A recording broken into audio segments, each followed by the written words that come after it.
the real wargamer at the wargaming table, considering the idea or question, what kind of war games do I tend to like more than others?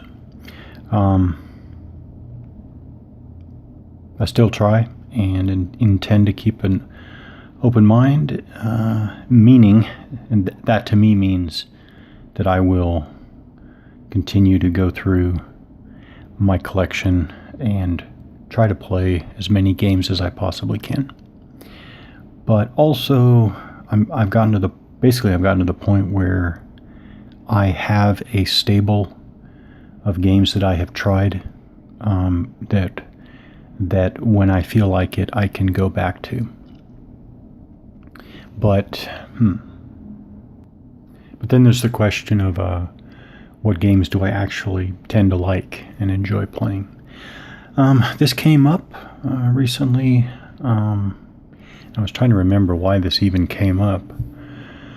I think I had a little bit of free time. I was looking for a war gaming video to watch online, and I was having a little difficulty doing that, and I thought, maybe there are entire collections of wargaming videos online that I haven't even, for whatever reason, found. So I thought I would take a look. And so I thought, well, I guess maybe a good way to try to find collections of videos that I was not even aware of by searching for some of the better known war games and series. So, for example, I searched for Advanced Squad Leader, and sure enough, I found a lot of videos that I wasn't even aware of yet. So that was nice. Starfleet Battles is another example, and then the other series. So I did find wargaming videos and collections of videos that I wasn't even aware of. But then, so in looking for those videos, I found some Starfleet Battles, Starfleet Battles videos that, I think what I'm getting at is these Starfleet Battles videos just really showed the passion that these gamers had for that game series, and it was really nice to see that and kind of partake in their enthusiasm for the game, and that made me think that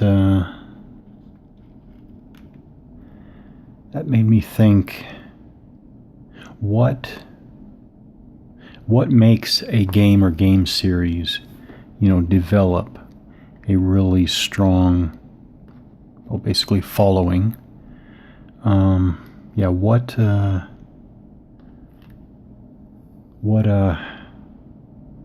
What's behind that? And then I thought, well, how would I answer that? And what can I say about the games that I tend to like? And that's what got me started thinking about this. So when I'm thinking of recapturing, I guess, some of my highest moments of gaming, what am I going to be looking for?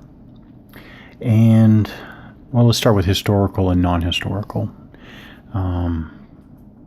I go for historical, but why is that? I tried recently. I finally tried Introduction to Starfleet Battles. Such a great, fun game. It has a lot of things going for it that I enjoy, but obviously not historical. And by the way, when I'm saying historical here, I'm using that in a narrow sense of the word. I guess literally historical. So that does not include alternate history. I'm talking historical, strictly speaking. So I was thinking, why am I going to go on for the side of historical? And I think part of it is that illusion,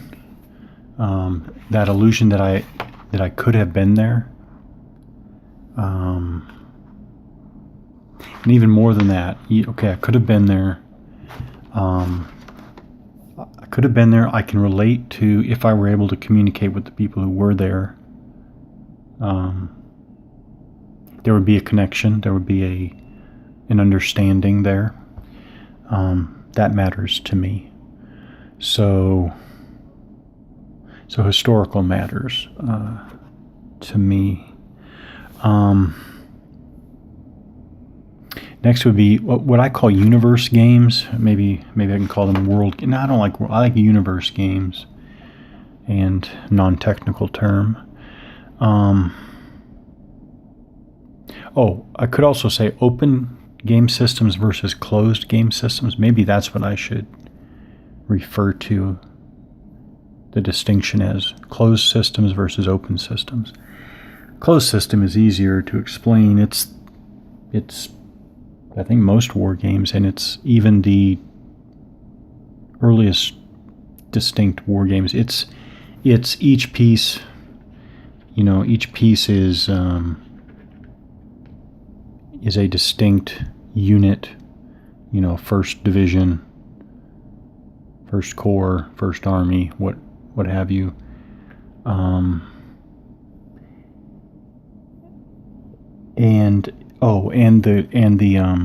The values, combat values, attack values, defense values, movement values, are derived from basically a particular event or slice of history, i.e. performance in a battle, performance in a campaign. And so pieces are certainly not interchangeable with other units in other places, other times. But they're specifically designed for a particular event or slice of time. Versus the open game system, where, for example, Dempsey here. This is Dempsey. Well, this Dempsey could show up on any World War II battlefield with an American force. This Dempsey isn't any particular Dempsey. But anyways, it really, really, really deeply appeals to me, I think, these open game systems. Why is that? I'm not exactly sure why that is, but one thing I do like is, again, the illusion. Or maybe illusion isn't even the right word, but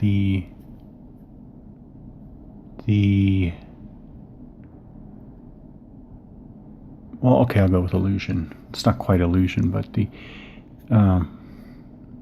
illusion that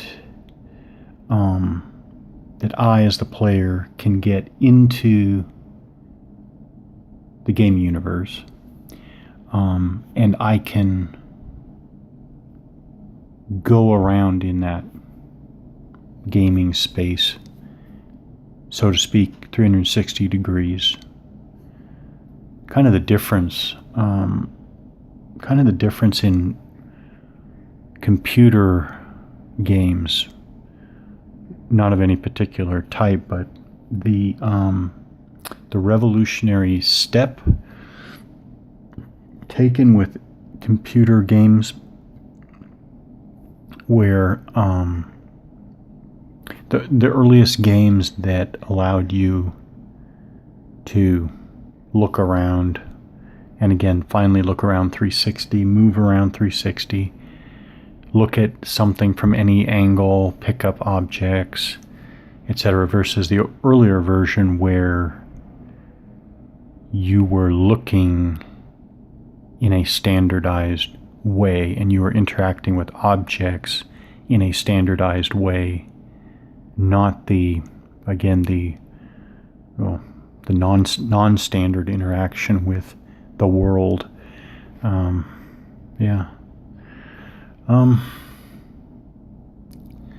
Charts and tables.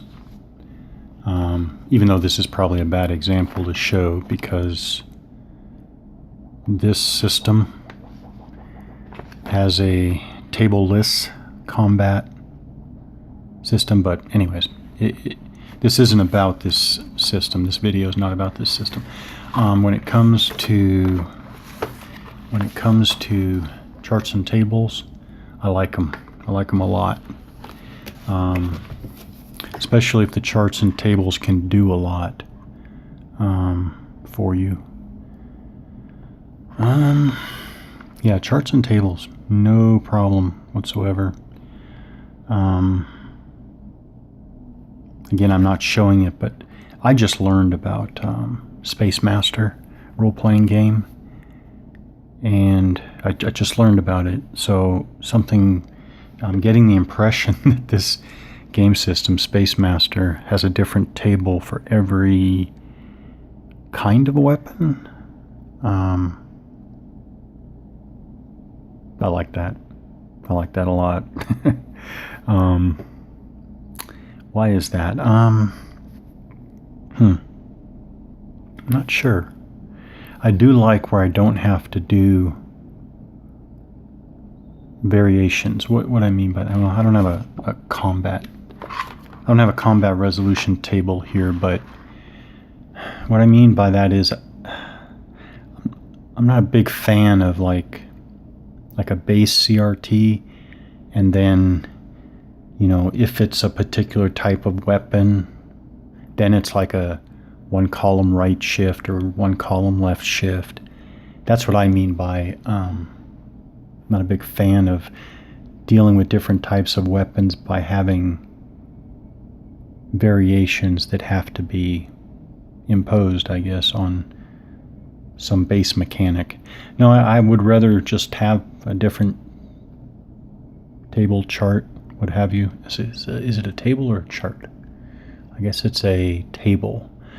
Just give me a different table for each kind of weapon, which obviously means give me lots of variability and individuality, etc. Yeah. Now this is less. This is going to be less. Let's talk about like settings. Setting to me means scenario based. I guess game based. Oh wait, before I go on to that, I do want to talk about setting, but I forgot. There's some games I want to mention. You know, I recently, not too long ago, I discovered Rebel Yell. And Rebel Yell is an incredible open game system, and a wonderful example of what I'm talking about there. So that was an incredible find, and Rebel Yell was really an unexpected find for me. I had no long-term plans of acquiring the game. I learned about the game, read about the game online, and made the decision to buy the game in a way that was very impulsive for me. I don't do that. For whatever reason, I don't even know why, I just took a chance, grabbed it up. I do believe when I bought that game, I thought, you know, I'm not taking the time that I normally have done in the past to really look at everything I possibly can about the game and still take time to think about, given what I know, you know, do I really want the game? Am I going to enjoy, you know, et cetera, et cetera. I think this time I even said to myself, I'll just take a chance. If I don't like it, so what? But big surprise. Just incredible game. I mean, absolutely. Rebel Yell is an open game system. Actually, like Iron Cross here, anyways. I haven't played Combat yet, but Iron Cross. Anyways, Rebel Yell is a game that really justifies why. I didn't plan that well. Rebel Yell really justifies the whole wargaming pastime. Absolutely. Anyways, so that is one of the games fairly recently that has absolutely convinced me that I am absolutely for these open game systems. Yeah, and then the charts and tables, I was thinking of Space Master that I've just begun to scan over. Let's see.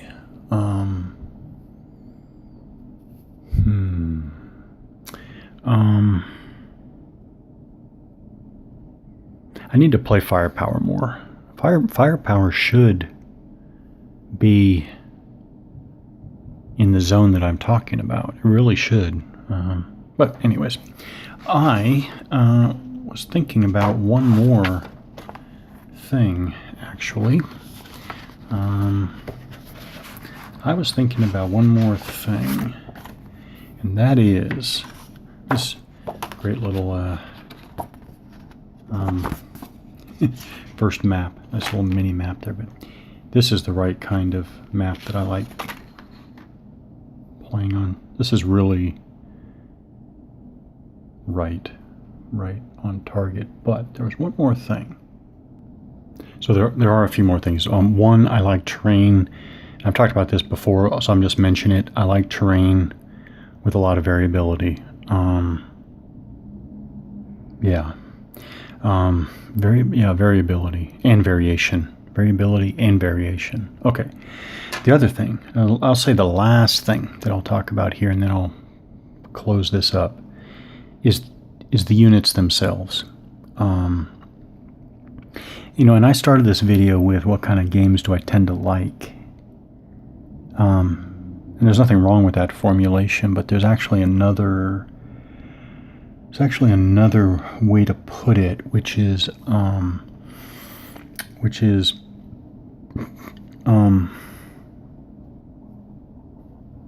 what kind of games am I looking for? I can't make it that strong because I'll still try many different games. But anyways, let's talk about units. Individuality. So this game does a great job, and I think Firepower does too. But I haven't gotten to that level. I haven't gotten to that level on Firepower yet. But I do believe Firepower does this too. But this game, every soldier has. I mean, there's some uniqueness. There's some uniqueness in the weapon system, but there's definitely uniqueness in the proficiency rating, I think. Anyway, so think of it as each unit in this game has one stat, like a role-playing game. The proficiency rating or whatever it is. And that's great. And that's the start. But then that made me think of going to the extreme, right? So imagine a game, and this is meant to be a monster game. Think of a monster game. I hope this is I think of this as a monster game. Hope I don't have this wrong, but so I have 1,000 units on my side, and you have 1,000 units on your side. Now, in this game that I'm thinking of, each individual unit is an individual soldier in the case that I'm talking about. So I have 1,000 soldiers, right? A couple of battalions, and maybe a couple of battalions, and maybe a couple of independent platoons or something like that. But 1,000 units, in this case, 1,000 individual soldiers.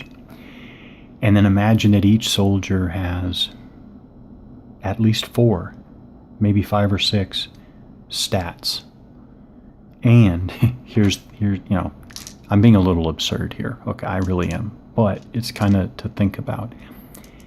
The rate, each of those stats for that soldier can be anywhere from 1 to 1,000. Now, of course, it wouldn't be 1 to 1,000 in any kind of even distribution. As a matter of fact, there would be no 1 and there would be no 1,000, okay? They would group around whatever the mean is, right? Mean, is that correct? So this isn't even distribution here, okay? But the point is, each stat is on a range of value of 1 to 1,000. And then you have 4, 5, 6 stats per soldier. The point being that I have 1,000 units and no 2 of them are actually exactly identical.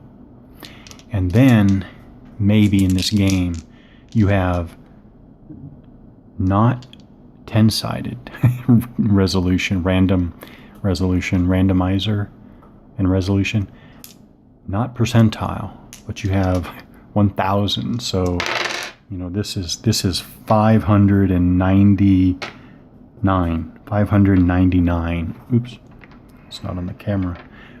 599 for resolution. I mean, here in this game, you could have modifiers that are, one step up from infinitesimal, +1, -1, up to, plus or minus 100, 150, or 50, 25, 20.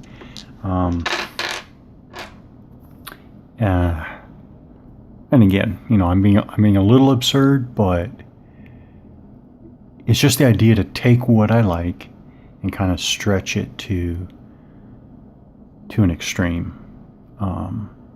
So that, and then having individualized soldiers, and then have individualized combat. A table, kind of a table for every weapon system, so to speak. That would be